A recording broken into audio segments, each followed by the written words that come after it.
Suivez tous les jours sur Zoé Channel La Parole.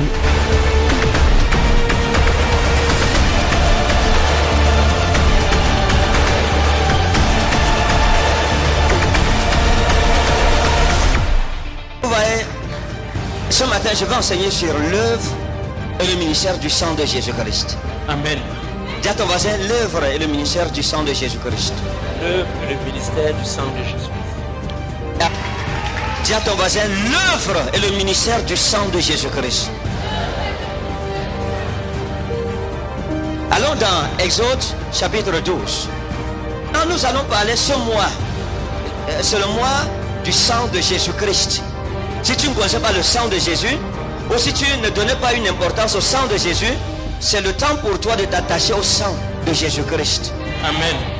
Parce que le sang de Jésus-Christ est le socle même du christianisme. C'est la base de notre salut.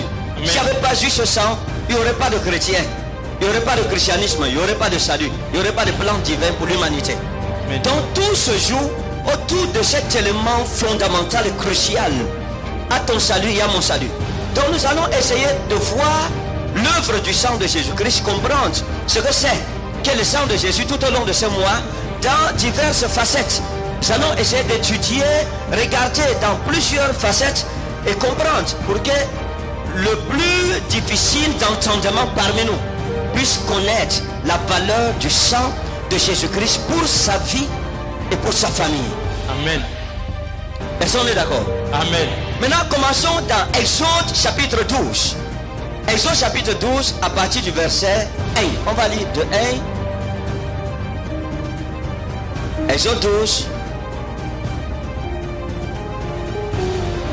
1 à 13 d'abord. Oui. Exode chapitre 12, versets 1 à 13. Il est écrit, je lis au nom de Jésus. L'Éternel dit à Moïse et à Aaron dans le pays d'Égypte, ce mois-ci sera pour vous le premier des mois.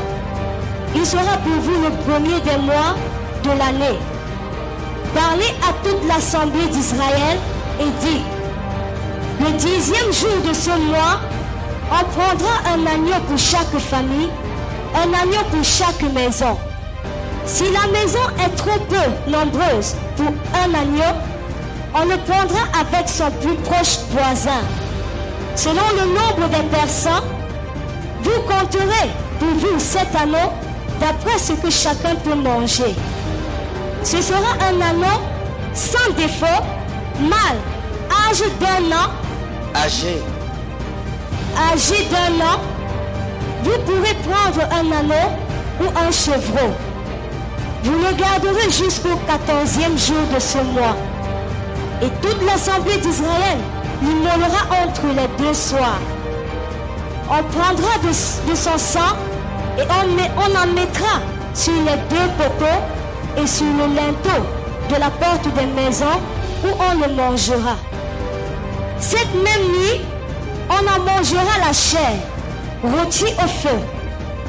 On la mangera avec des pains sans levain et des herbes amères.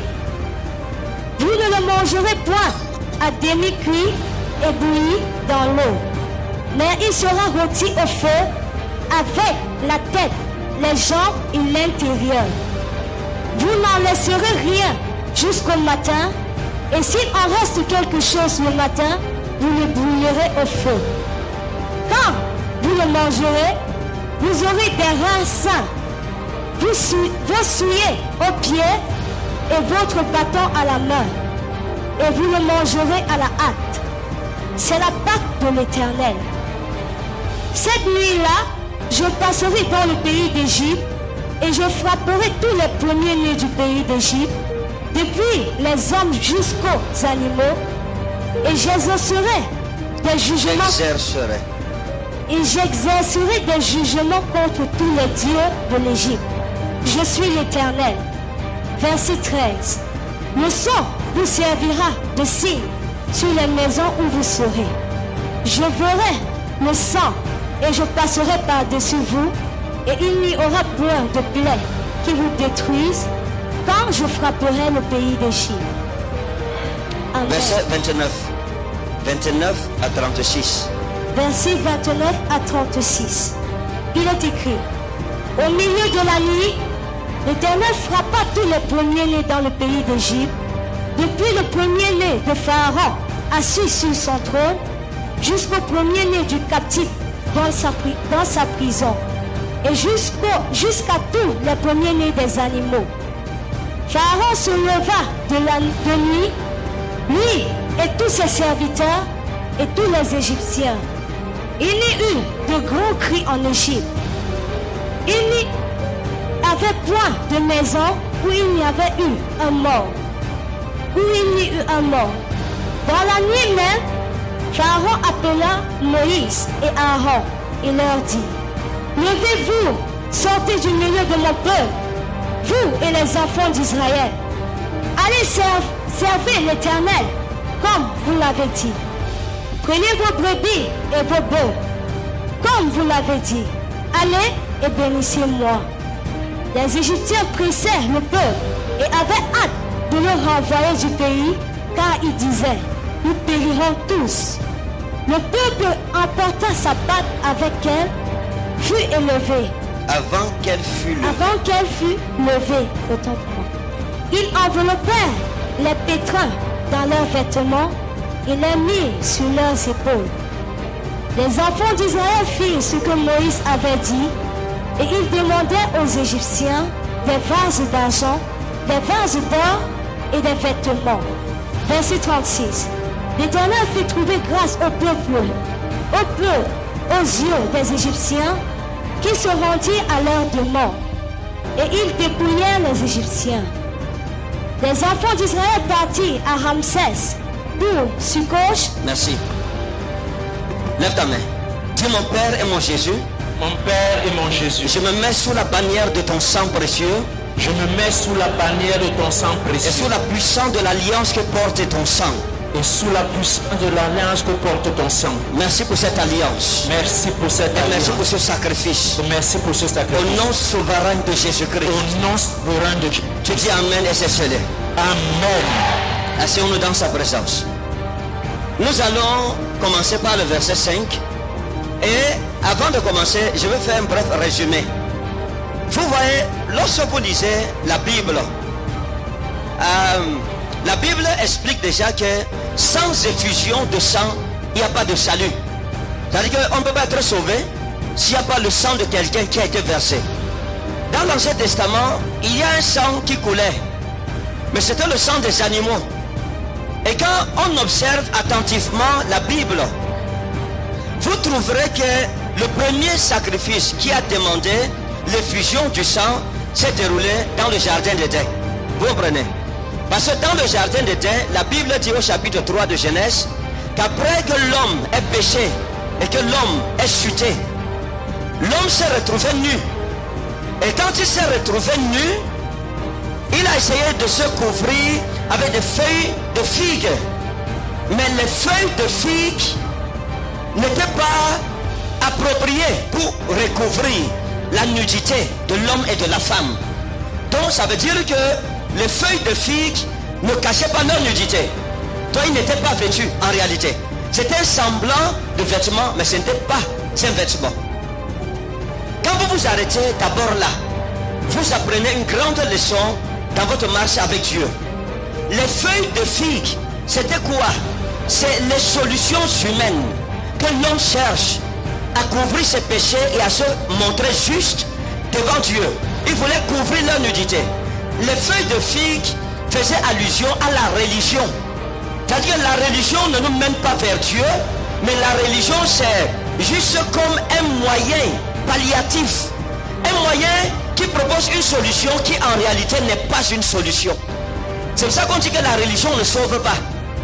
Donc quand vous soyez catholique, ça ne veut pas que vous êtes sauvé. Ou parce qu'on vous appelle pentecôtiste, vous êtes sauvé. Non. La religion apporte un semblant de piété.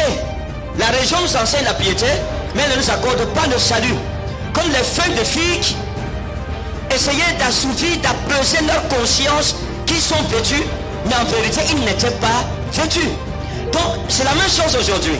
Vous pouvez aller dans une église et vous avez en vous l'impression d'être à l'abri de la colère de Dieu parce que vous allez dans la maison de Dieu, mais vous n'êtes pas à l'abri. Parce que la religion ne vous sauve pas. La religion ne vous met pas à l'abri. Donc, il faut comprendre que l'homme, par la religion, a cherché ses propres moyens pour couvrir ses péchés, couvrir sa nudité. Mais la religion ne nous mène pas jusqu'à Dieu. La religion est représentée par les feuilles de figues. Et la Bible dit que quand Dieu est arrivé, Dieu a appelé Adam. Et Adam a dit à Dieu, il dit, où es-tu? Ça pose un problème, frère. Un jour, je prophétisais, et beaucoup de prophètes, lorsqu'ils prophétisent, les gens posent souvent la même question. Le prophète demande, tu habites où? Et la personne dit, j'habite tel quartier. D'accord. Vous êtes marié? Non. Vous avez des enfants? Oui. Et il y a des personnes qui ont dit non. Un prophète ne doit pas poser la question là. Si tu es prophète, tu ne dois pas demander à quelqu'un, est-ce que tu es marié? Tu habites où? Tu dois connaître. Et puis j'ai dit que ce n'est pas des prophètes et c'est normal. Quand quelqu'un n'est pas prophète, il ne comprend pas les choses de l'esprit de la prophétie. Le Dieu, la Bible appelle Dieu le Père des esprits, des prophètes. Dieu arrive dans le jardin et il demande à Adam, où es-tu? Ah, Dieu, comment il peut demander à Adam où il est? Donc Dieu ne sait pas où Adam est. Donc si vous demandez à un prophète pourquoi il pose la question, toi, est-ce que tu es marié? Oh, s'il était un vrai prophète, il devait savoir si tu es marié ou pas. Il faut demander à Dieu. Si Dieu était un vrai Dieu, il n'allait pas demander à Adam où tu es. Poser la question ne voulait pas dire que Dieu ne savait pas où Adam était. Adam, où es-tu? Il pose des questions. Et quand Adam dit, j'ai entendu ta voix et je me suis caché, Dieu pose une deuxième question. Qui t'a appris que tu étais nu? Est-ce que Dieu ne connaissait pas qu'il a causé avec Satan? Hein? Dieu savait. Mais pour la question, c'est ce que nous appelons prophétiquement la méthode par questionnement. Amen. Parce que parfois, on va te poser la question, comme on a demandé, j'ai demandé à une femme avec son mari, vous êtes ensemble, ça fait combien de temps? Elle dit, ça fait 7 ans. Je lui ai dit, non, ce n'est pas 7 ans. Vous êtes ensemble, ça fait 608 mois exactement. Hein? Parce que nous portons, nous, le Dieu de la prophétie. Donc, poser la question ne veut pas dire que tu ne connais pas. Donc, et Dieu va voir Adam. Et il va trouver Adam et Ève avec des figues. Qui vous a donné les figues? Qui vous a appris même qu'on court les vêtements? Vous n'avez jamais eu de vêtements. Mais vous avez quand même réussi à avoir cette intelligence de penser aux vêtements. Donc, Adam et Ève sont les premiers à penser au concept de l'habillement. Oh, Dieu ne les avait pas appris ça avant. Ne leur avait pas appris ça. Ils ont appris ça à cause de quoi? Parce qu'ils ont péché. Ça prend le péché qui se débrouille pour couvrir leur nudité. Donc la présence de Dieu, est-ce qu'avant ça ils n'étaient pas nus? Adam et Ève, ils étaient nus ou pas avant? Ils étaient nus. C'est ça, n'est-ce pas? Mais qu'est-ce qu'ils étaient?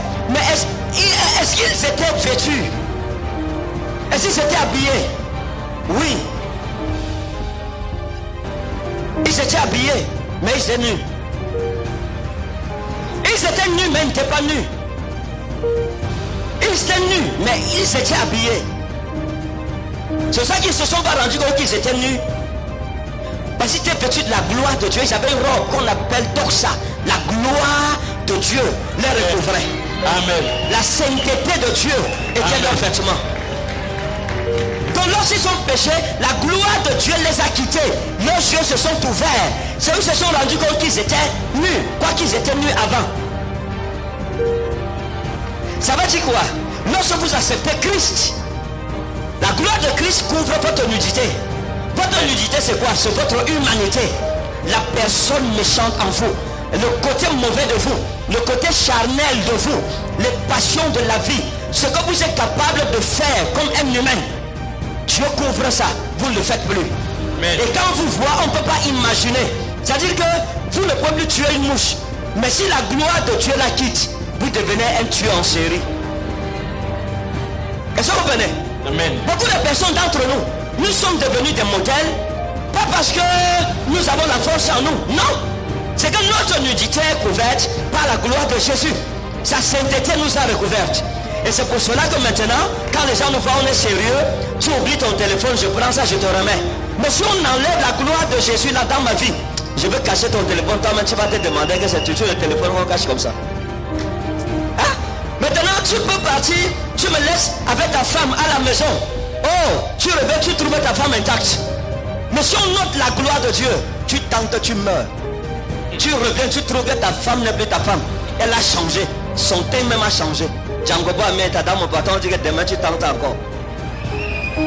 C'est pour cela que nous avons besoin de la gloire de Dieu. Lorsqu'un enfant de Dieu n'est pas encore revêtu de la gloire de Dieu, c'est un élément dangereux. Il ne faut pas lui faire confiance. Parce que n'importe quand, il peut te faire n'importe quoi. Demande à ton voisin, parce que tu dois même d'abord te méfier un peu de ton voisin là. Demande-lui, est-ce que la gloire c'est même sur toi? Oh, peut-être même... Oh. Quand cette gloire n'est pas sur toi, tu es un ambazonnier. Regarde s'il n'y a pas quelqu'un de l'Ambazonie, de l'État fictif autoproclamé l'Ambazonie à côté de toi. Donc nous devons comprendre ça. Ils étaient dans le jardin, mais la gloire de Jésus était sur eux. La gloire de Dieu était sur eux. Mais ils ont péché et la gloire les a quittés. Quand nous péchons, la gloire de Dieu nous quitte. Je vous dis la vérité. Le péché, c'est l'antidote que le diable a découvert pour déshabiller les enfants de Dieu. Il y a des enfants de Dieu ici. Quand tu vois sur le plan spirituel, tu es sans caleçon. Je vous dis la vérité. Il y en a qui sont vêtus parmi nous, d'autres sont nus. Quand Dieu les voit, quand on les regarde d'un point de vue spirituel, ils ne sont pas vêtus. Il y a des enfants de Dieu vêtus, il y en a qui sont dévêtus. Ce que le diable a réussi à déshabiller. Jésus-Christ a dit quelque chose. Il a dit, heureux ceux qui lavent leur robe afin d'avoir part à l'arbre de la vie.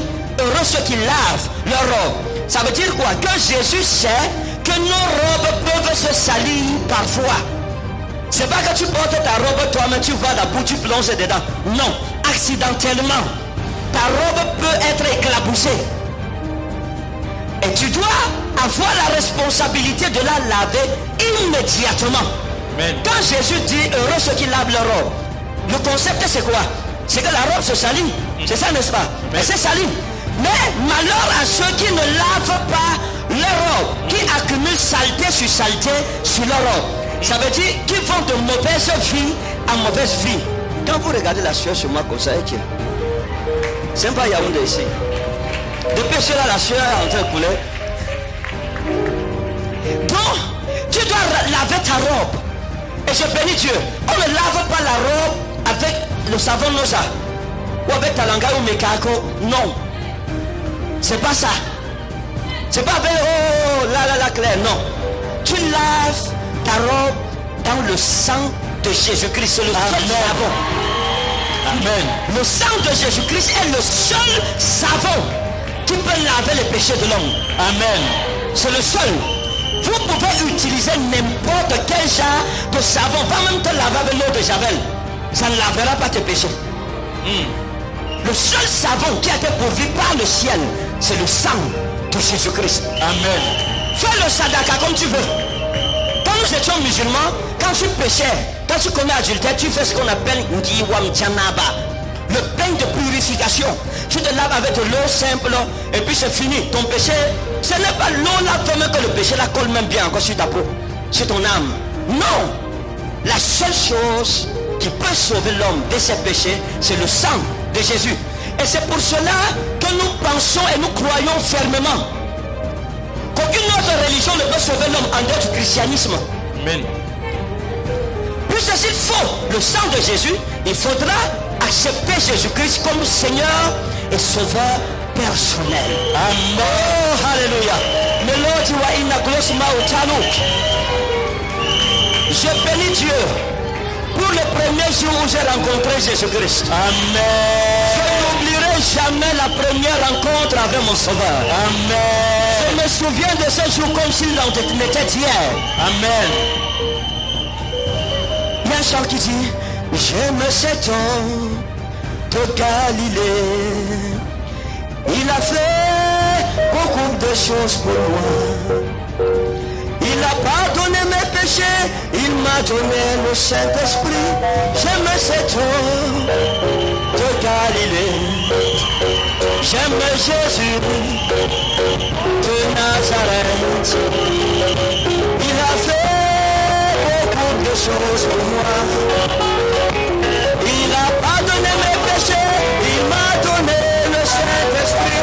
J'aime cet homme de Galilée. De Galilée, j'aime cet homme de Galilée. Il a fait beaucoup de choses pour moi. Il a effacé tous mes péchés, il m'a donné son Saint-Esprit. J'aime cet homme de Galilée. J'aime Jésus de Nazareth.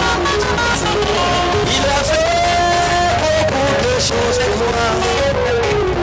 Il a pardonné mes péchés, il m'a donné le Saint-Esprit. J'aime cet homme de Galilée. Oh, acclame Jésus si tu l'aimes.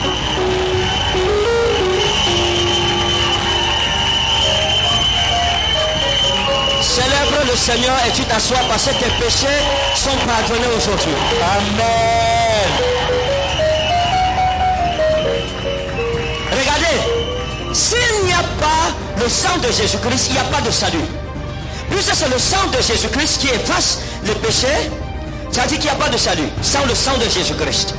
Et Dieu est tout puissant, mais il y a des choses que Dieu ne peut pas faire. Il y a des choses que Dieu n'a pas le pouvoir de faire. Dieu ne peut pas condamner quelqu'un pour des péchés dont le sang de Jésus-Christ a effacé. Amen. Dieu ne peut pas condamner une personne dont les péchés ont été couverts par le sang de Jésus. Amen. Dieu ne peut pas envoyer dans la Géhenne, dans le feu éternel, une personne dont le sang de Jésus-Christ a lavé les péchés. Amen. Dieu n'a pas la force pour faire ça. Amen. Est-ce que tes péchés sont lavés? Amen. Et donc, Jeferami, Sulami, Makazuri, hey! Et Jeramo, Seramelo, Katonai, Varo, Katonai, Varo. Será Kevaro, Mesara Melo Kevaro, Kevaro, Sulami Merote, Serami, Seram, Adonai, Lazara Melo, Adonai, Varo. Tu espera, no llega de lo menos.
pour ton amour pour ma vie.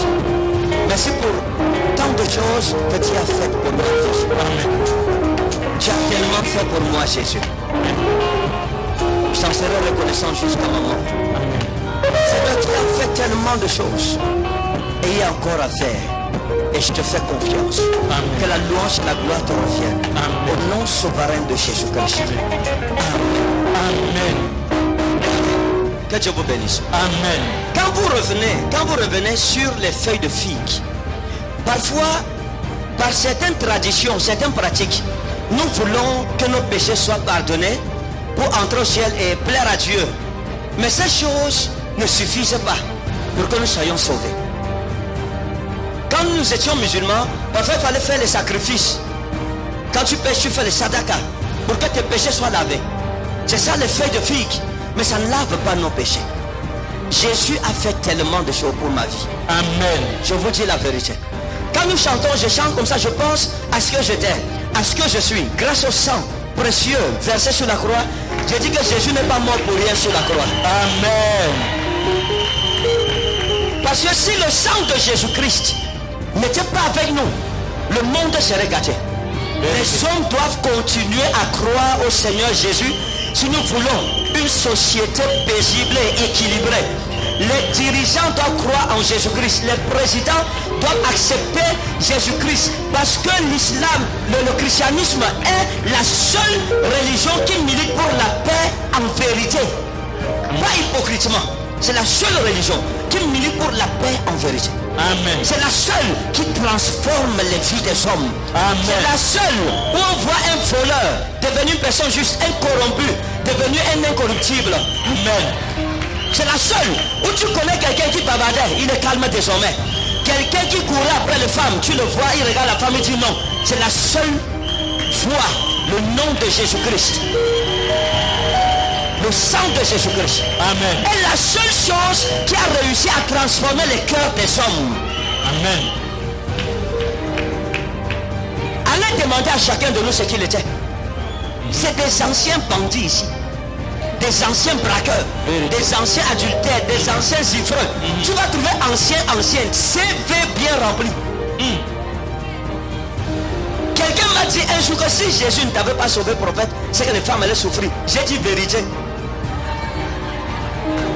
C'est qu'il m'a parlé sèchement. Il m'a dit en te sauvant, Dieu a sauvé les fesses de beaucoup de femmes. Excusez le terme. Je lui ai dit que toi-même, la même chose.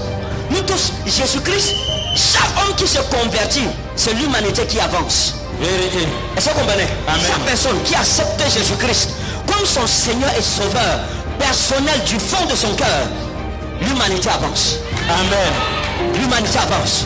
Et si toute l'humanité avait cru en Jésus, il n'y aurait plus de braquage, il n'y aurait plus de meurtre, il n'y aurait plus de vol. Tu donnes la porte ouverte, rien ne t'arriverait parce que les hommes craindraient Dieu. Amen. La crainte de Dieu est la base de la stabilité dans une société. Quand j'étais enfant, je grandissais avec une dangerosité dangereuse, inquiétante. À 9 ans, je fumais déjà le chanvre indien.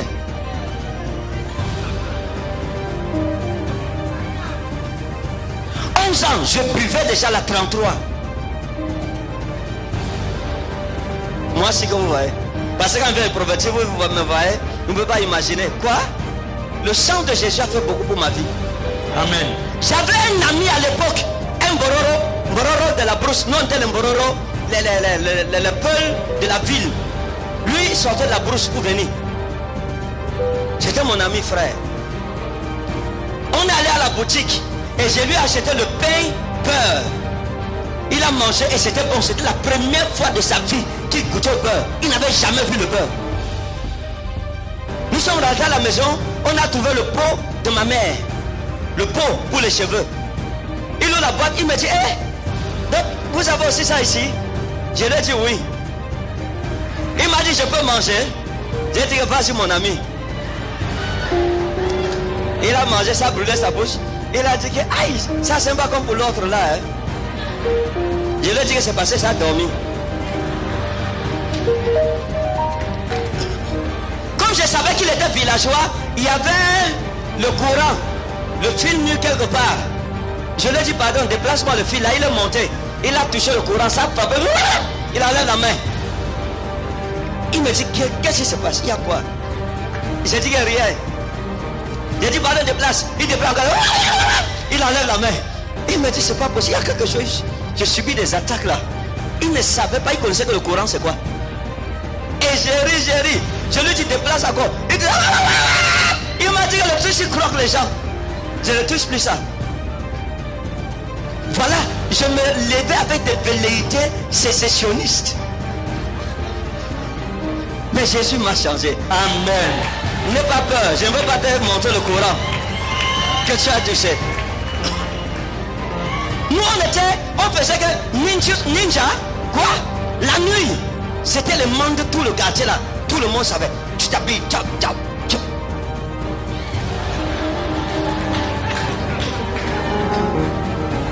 On saute le mur. Non.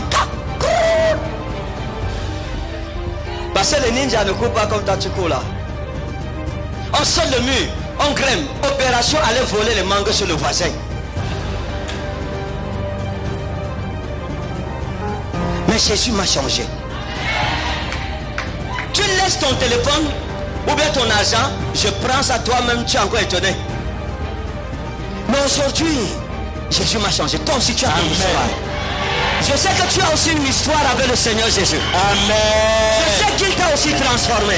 Amen. Je sais que son sang a aussi pardonné tes péchés. Amen. Je sais que ton nom est écrit dans le livre de la vie éternelle à cause de son sacrifice sur la croix. Amen. Si Jésus n'était pas notre Jésus, quand nous avons fait l'accident à Kanje, j'ai dit une simple chose quand je suis sorti. Si Jésus n'était pas mon Jésus, je serais mort. Plusieurs fois nous avons failli mourir.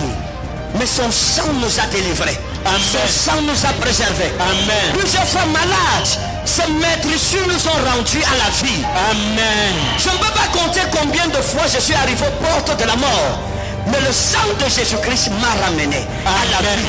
La gloire à celui qui est mort sur la croix à ma place. Amen. C'est toi et moi qui serions condamnés aujourd'hui. Mais Jésus-Christ nous a restaurés. Jésus-Christ nous a pardonnés. Jésus-Christ nous a guéris. Jésus nous a rachetés. Amen. Et nous sommes sauvés. Amen. Tu es sauvé, frère. Amen. Dis à ton voisin, tu es sauvé. Tu es sauvé. Et quand ils ont péché, ils sont tombés, la gloire de Dieu les a quittés. Et quelque chose s'est passé. La Bible dit qu'ils ont été revêtus avec la peau d'un animal. C'est ça, n'est-ce pas? Amen. Dieu leur a fait effectivement avec la peau d'un animal. Or nous savons qu'avant cette époque, aucun animal n'était mort. Hein? Et je vais même vous dire quelque chose. Je vais attirer votre attention sur quelque chose. La Bible ne dit pas ça, mais c'est un sous-entendu. L'homme dans le jardin d'Éden vivait éternellement. C'est ça, n'est-ce pas? Amen. Et si les animaux ne vivaient pas éternellement, ils se fait pour vivre éternellement. Mais le péché de l'homme a causé la déchéance même parmi les animaux. Et ils ont fait quoi? C'était nos voisins innocents. Donc ce que je veux dire c'est quoi? Dieu a dû sacrifier un animal, le sang d'un animal a coulé, parce que tu ne peux pas arracher la peau d'un animal sans que son sang ne coule. La peau de cet animal mystérieux, c'est la première mention de Jésus-Christ dans la Bible. Amen. C'était Jésus. Dieu allait dépouiller son fils. C'était une prophétie. Il allait dépouiller son fils pour racheter l'humanité et la ramener à lui. L'humanité déçue, l'humanité séparée d'avec Dieu. Et aujourd'hui, cette prophétie est accomplie. Amen. Son fils est mort pour que toi et moi, nous fussions sauvés. Amen. Si Jésus n'était pas mort, nous ne serions pas ici. Et chaque fois que quelqu'un accepte Jésus-Christ,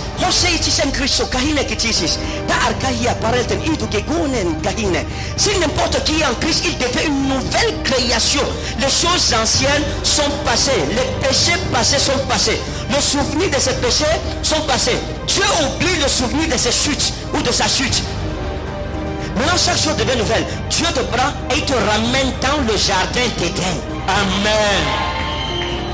Chaque enfant de Dieu qui naît de nouveau retrouve son jardin d'Éden. Amen. Tu retournes dans la présence de Dieu. Amen. Et désormais tu es encore pas à l'arbre de la vie. Tu manges le fruit de l'arbre de la vie éternelle, et la vie éternelle est en toi, et tu ne verras plus jamais la seconde mort. Amen. Voilà pourquoi ceux qui sont nés en Jésus-Christ portent en eux les germes de l'éternité. Tu es éternel. Amen. Tu vivras pour toujours à cause de Jésus-Christ en toi. Amen. La seconde mort n'a plus de pouvoir sur toi. Pourquoi? Parce que l'éternité est dans le sang de l'agneau. Le droit au jardin d'Éden est dans le sang de Jésus-Christ. Amen. Le jardin d'Éden, c'est l'endroit où Dieu t'a créé pour habiter. Beaucoup d'enfants de Dieu sont voisins du jardin d'Éden, ne sont pas dans leur jardin. Mais par la nouvelle naissance, Dieu te rétablit dans ta véritable destinée. Amen. Ma prière pour chacun de vous cette année, que chacun retrouve son jardin d'Éden. Amen. Amen. C'est comme si c'est un jardin botanique. Amen. Beaucoup de personnes, d'enfants de Dieu, cultivent des champs étrangers. Ils sont loin de leur jardin d'Éden. Tant que tu n'as pas retrouvé ton jardin d'Éden, tu seras esclave. Les choses seront difficiles pour toi. Tu vas travailler comme si tu étais envoyé pour accompagner les autres. Mais le jour où tu retournes dans ton jardin d'Éden, ta prospérité est là-bas, ton miracle est là-bas, ton mariage est là-bas, ton salut est là-bas, ton élévation est là-bas, ta bénédiction est là-bas. Tu vas retrouver le chemin de ton jardin d'Éden. Amen. Il y a tellement de choses à dire à ce sujet. Et la Bible parle dans Exode de l'Égypte et d'Israël. Vous savez, frère, Israël a fait près de 450 ans en Égypte. Hein? Précisément 430 ans. Personne n'a su les délivrer. Moïse est venu avec l'onction, avec le pouvoir, avec le bateau. Il n'a pas sauvé Israël. Il est venu avec la prophétie, la prière. Il n'a pas sauvé Israël. La seule chose, il a même donné 10 plaies à l'Égypte. Mais Israël n'a pas été sauvé. La seule chose qui a sauvé Israël, c'était le sang. Amen. Une nuit, ça n'a pas mis long, quelques heures. Dès que le sang a coulé, quand le sang de l'agneau a été égorgé et mis sur les linteaux des portes, la même nuit, la mort a quitté le camp d'Israël pour retourner dans le camp des ennemis d'Israël. Amen. Est-ce que quelqu'un m'entend? Amen. Le sang de Jésus-Christ porte en lui le jugement de Dieu contre tes ennemis. Amen. Le sang de Jésus met fin à l'oppression dans ma vie. Amen. Ce sang précieux met fin à l'oppression dans ta famille. Amen. Plusieurs personnes parmi nous, nos familles sont en captivité comme Israël en Égypte. Les gens ne se marient pas. Écoutez frère, nous vivons dans un monde méchant. Vérité. Si tu n'as jamais cru à la sorcellerie, tu ferais mieux de savoir, au moins pour ton information, qu'il y a en réalité un monde maléfique spirituel qui est là pour nous faire du mal à nous les humains. Vérité. J'ai vu des choses terribles. J'ai vu un frère ici, j'ai vu des gros cailloux comme ça sont sortis de lui. Des gros cailloux. Des cailloux que tu visais même l'oiseau avec. L'oiseau meurt. Vérité. J'ai demandé qu'il a fait comment pour sortir des gros cailloux comme ça. Il est là, il est au travail. Il est où le frère? Comme, viens mon fils. Gloire à Jésus. Viens mon fils, ne t'en fais pas, viens. La sorcellerie est une réalité. J'ai vu des gens accoucher les chats. J'ai vu des gens accoucher le serpent. Ce n'est pas qu'on raconte. Accoucher le serpent. J'ai vu des gens accoucher des grenouilles. J'ai vu des gens sortir des tessons de bouteilles de leur partie intime. J'ai raconté l'histoire d'une soeur. Hey! Gazurami wa anabrosmer wa drosta kompa mota. Que Dieu maudisse le sorcier. Que les incantations des sorciers dans ta famille, dans ton lieu de travail, dans ton quartier, qu'ils soient frappés de la malédiction de l'Éternel. Amen. Que les sorciers sorcier soit jugé cette semaine. Amen. Qu'il soit jugé cette semaine. Amen. Qu'il soit jugé cette semaine. Au nom puissant et souverain de Jésus. Amen. Que l'oppresseur de ta vie soit oppressé. Amen. Qu'il soit oppressé maintenant. Amen. Je dépose une grosse pierre sur leur tête. Dans le nom de Jésus de Nazareth. Amen. Toute pratique de sorcellerie contre ta vie, tout animal maléfique qu'on a semé sur ton corps, dans ton corps, je l'arrache, je le retourne dans le corps de ce sorcier où qu'il soit, dans le nom de Jésus-Christ. Quiconque a attaché ton mariage, attaché ta santé, tu n'es jamais en santé. Envoyer des myomes dans ton ventre, envoyer des serpents pour que tu ressens comme l'enfant en toi. J'arrête ces malédictions. Amen. Je les multiplie par 7. Amen. Je les sème dans le corps de ce sorcier. Amen. Le sang de Jésus te protège. Amen. Le sang de Jésus te couvre. Amen. Nous et nos enfants, nous sommes couverts par le sang de l'agneau. Amen. Acclame Jésus et tu t'assois dans sa présence. Amen.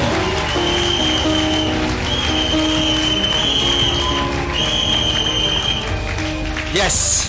J'ai rencontré une soeur qui n'accouchait pas. On a engagé la prière. Elle a fait un rêve. Un membre de sa famille. Je ne veux pas parler parce que c'est les gens qui voient la télé. Avait mis un coq dans son ventre. Après une prière torride, elle a rêvé que les anges de l'Éternel l'avaient opéré. Yes. Le coq a sauté. Quelques mois après, elle est tombée enceinte. Aujourd'hui, elle a accouché. Amen. Elle sentait les choses bouger dans son ventre. Écoutez, la semaine-ci, prière dans nos maisons tous les 5 heures. Amen. Prière contre la sorcellerie et ses œuvres. Amen. Toute pratique de sorcellerie dans ta vie, autour de toi, tu dois prier en sorte. Vous savez que quand le rat entre dans un trou, allume le feu. Yes. Il va sortir de son trou. Vérité. Nous allons allumer le feu de la prière. Amen. Tous les 5 heures, ceux qui peuvent venir dans nos églises à 5 heures, ils viennent. Ceux qui ne peuvent pas chez eux, 5 heures, nous avons une semaine de prière contre la sorcellerie et ses œuvres. Amen. Et désormais dans ce ministère, à partir de lundi prochain, tous les lundis, nous jeûnons. Amen. Tous les lundis, il y a jeûne dans toutes les églises. Rema Ministry Mission au Cameroun, hors du Cameroun. Amen. Nous jeûnons sans manger, sans boire. On casse à 18 heures. Amen. Il y a tellement de personnes qui souffrent Vérité. à cause des méchants. Et la personne à côté de toi, elle rit. Tu plais, elle dit patience. Pourtant, elle sait que c'est elle-même qui est à l'origine de ton problème. Vérité. Dans ton lieu de travail, tu ne sais pas avec qui tu parles. Tu ne connais pas le ventre de ton voisin ou le ventre de ton collègue. Vérité. Mais je prie que les jugements de notre Dieu tombent dans le camp de nos ennemis. Amen. Souverain de Jésus de Nazareth. Amen. La semaine-ci, c'est une semaine de guerre. Amen. La Bible déclare ceci. Parce que la main a été levée contre le trône de l'Éternel. Il y aura guerre de l'Éternel contre Amalek de génération en génération. Amen. Une grande guerre est déclarée pour ta délivrance. Amen. Une grande guerre est déclarée pour ta bénédiction. Amen. Une grande guerre est déclarée pour ta restauration. Amen. La même si la sorcellerie là était comment, tu seras délivré et tu vas prospérer. Amen.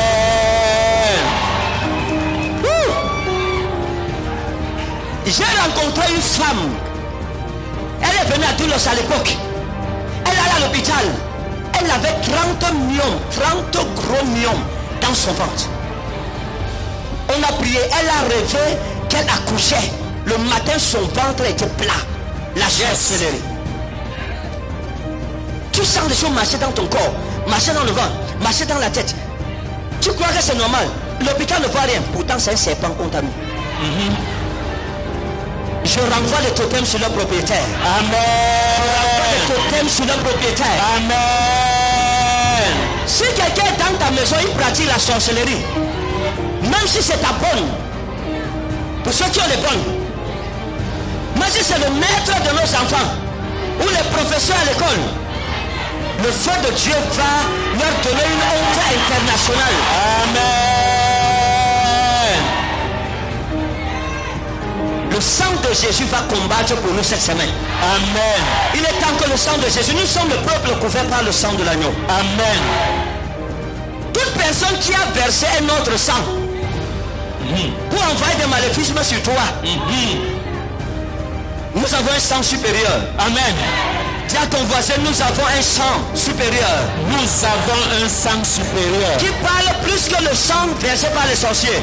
Il parle plus que le sang versé par les sorciers. Plus que le sang des boucs et des taureaux. Plus que le sang des boucs et des taureaux. Je suis intouchable. Je suis intouchable. Le sang de Jésus-Christ me protège. Le sang de Jésus-Christ me protège. Nous allons prier que le sang de Jésus agisse, nous garde au fond. C'est-à-dire que dans ton corps, ton âme, ton esprit, que le sang de Jésus fonctionne. Amen. Que le sang de Jésus soit activé dans ta vie. Amen.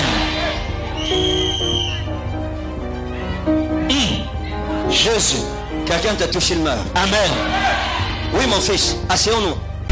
Suivez tous les jours sur Zoé Channel La Parole.